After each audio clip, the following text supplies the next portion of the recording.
Mageling is a fantasy game of dice placing and engine building. You will roll dice, you will place them in different locations in your play area, triggering effects, and you're trying to do so more efficiently than the other players do. In that sense, there is an engine building because in later turns you should be able to get a lot out of the dice that you place. It is also at its core, interesting enough, a race game in a sense, because you have a path of 5 cards there. Each of those 5 cards comes from a mini deck of 5, so you have a lot of replay value because they will be different cards. You flip the first card face up at the beginning of the game, and each player places their marker there to indicate their position. These location cards tell you an effect that you resolve when the card is revealed, effects that are resolved when for characters that are there. There may be global effects that affect everybody. And there in the bottom right corner you have the cost in energy that you need to pay to defeat that location. If I, for example, were to pay 6 energy right now and it's my turn, then I get to advance to the next location. I defeat that one, I advance to the next one. If I'm the first player to advance there, I reveal it, resolve whatever effects, again another cost I need to pay, to advance the first player to reach the final location and then defeat the final location wins the game. In that sense, it's a little bit of a racing game. Of course, you could also just see this as a way of keeping track of scoring, but because of different effects that the locations have, it does feel like it's a race across a land.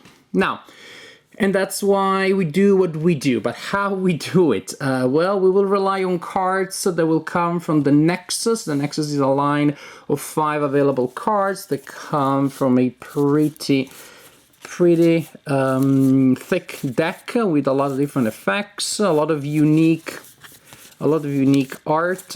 Definitely, it is a nice looking game, no doubt.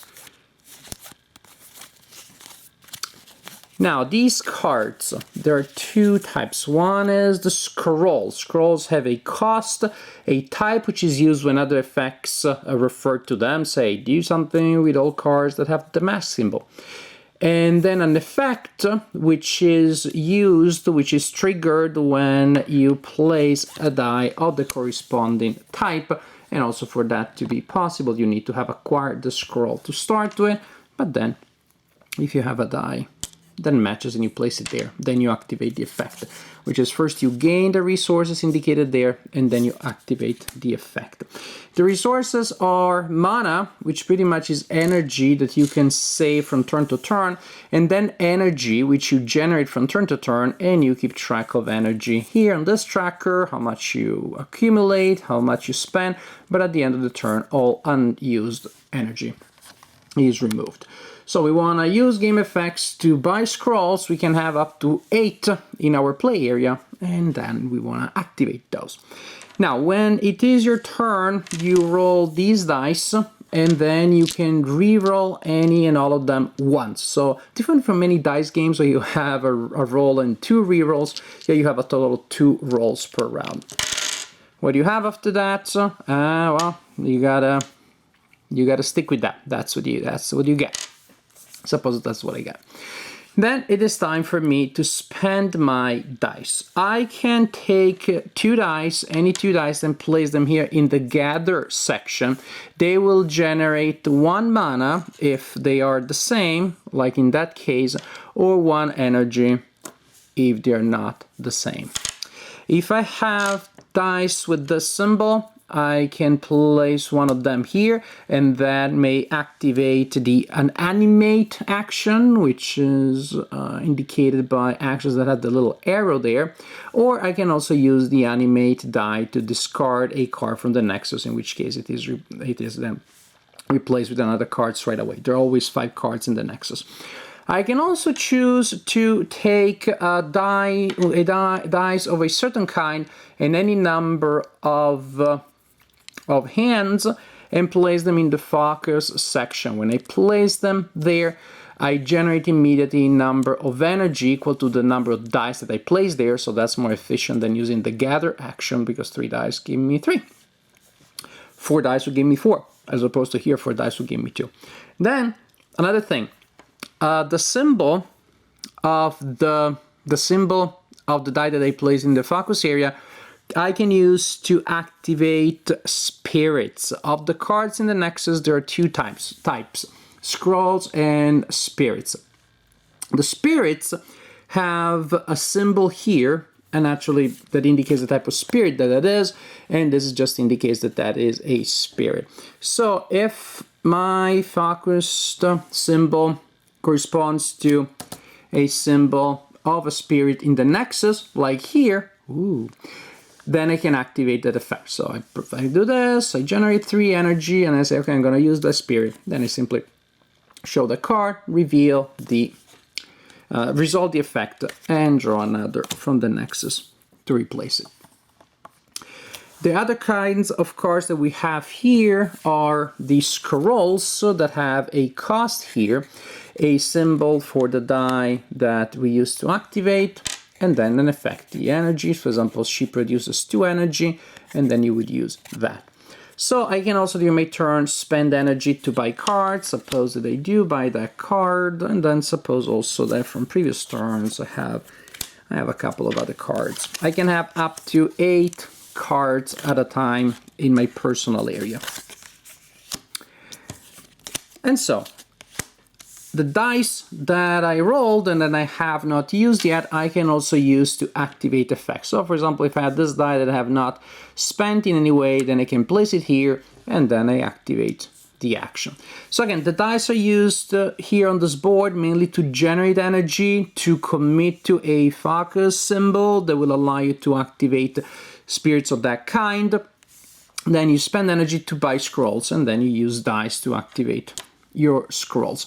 And sometimes, really, in the engine building tradition, you have a scroll that will allow you to reuse another one that you used already, and maybe that one allows its effect is to allow not a spent card to be used again.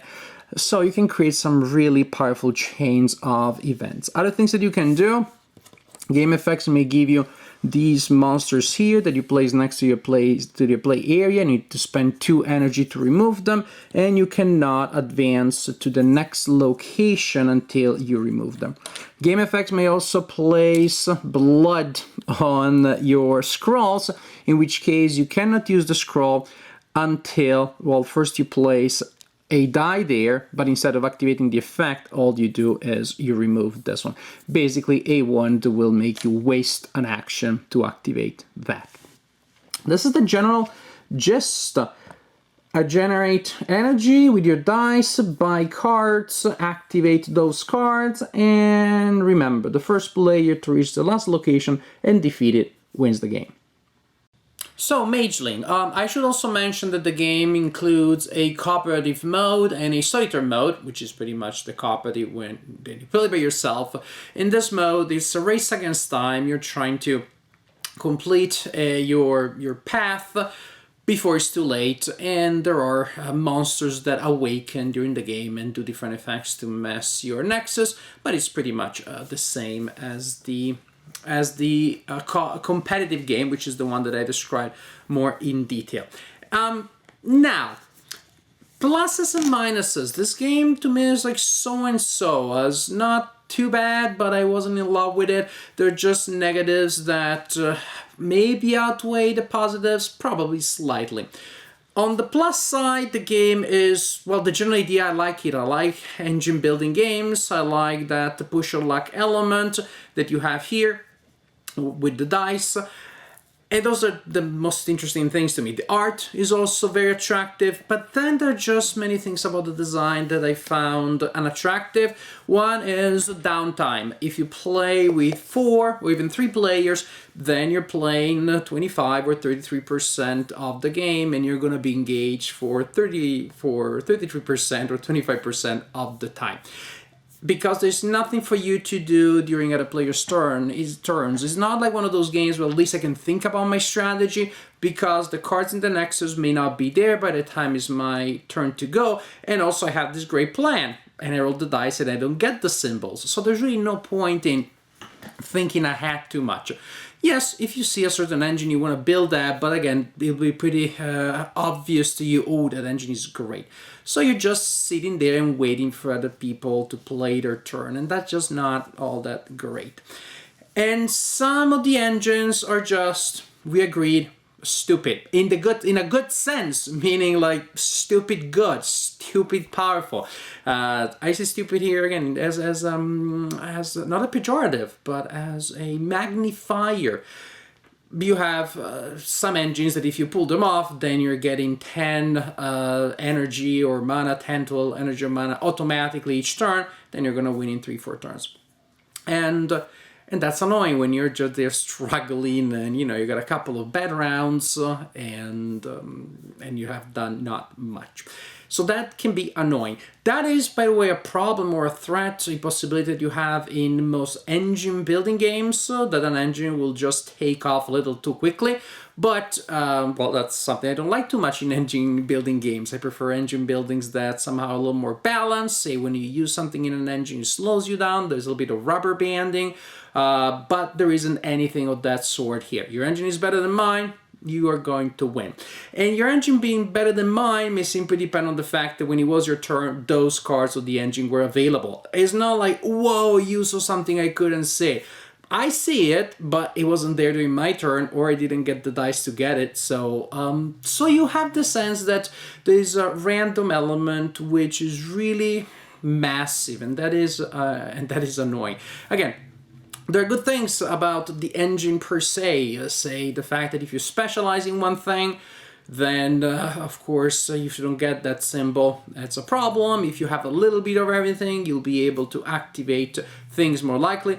But ultimately we have noticed that if you specialize and you have an engine that gets your cards to activate multiple times and do different things and come back to life during your turn, then that is just the most powerful path to victory if you can pull it off.